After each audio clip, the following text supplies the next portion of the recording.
Hi hello అండి, welcome to my Vedas life style channel. ఈరోజు నేను పండు మిర్చి టమోటా పచ్చడి ఎలా చేయాలో చెప్తాను. ఫస్ట్ టమోటాలని బాగా కడిగి తుడిచిపెట్టుకోవాలి, పండు మిర్చిని కూడాను. తర్వాత ఈ టమోటా ముక్కల్ని కొద్దిగా ఆయిల్ వేసి పసుపు వేసి మగ్గబెట్టుకోవాలి, మూత పెట్టకుండా. తర్వాత ఈ అరకిలో టమోటాలకి నేను 50 గ్రాముల చింతపండు వేసి అది కూడా బాగా మగ్గించుకోవాలి. తర్వాత పండు మిర్చిని ఇట్లా కట్ చేసి పెట్టుకున్నాను. ఇప్పుడు ఈ వేయించుకుంటూ మధ్య మధ్యలో ఈ టమోటా ముక్కల్ని వేయించుకుంటూ ఉండాలండి. తర్వాత ఈ కట్ చేసి పెట్టుకున్న పండు మిరపకాయని కట్ చేసిన దాన్ని మిక్సీ వేసుకున్నాను. కొద్దిగా 2 చెంచాలు వేసాను, కానీ దానిలో 4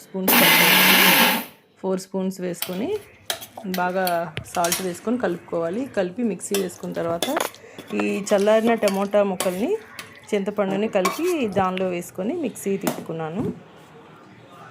ఇది మెత్తగా ఒకసారి మొత్తం కలుపుకొని మిక్సీ తిప్పుకోవాలి. తర్వాత ఒక చిన్న ప్యాన్లో నేను ఆయిల్ వేసుకొని దానిలో జీలకర్ర ఆవాలు వేసి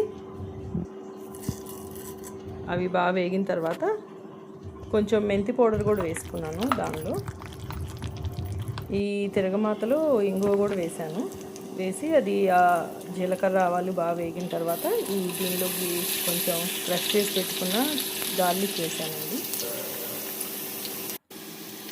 ఇప్పుడు ఈ తిరగమాతని పచ్చడిలో కలుపుకోవటమే. ఇది దోశల్లోకి అన్నంలోకి చాలా బాగుంటుందండి. ఒకసారి ట్రై చేసి చూడండి.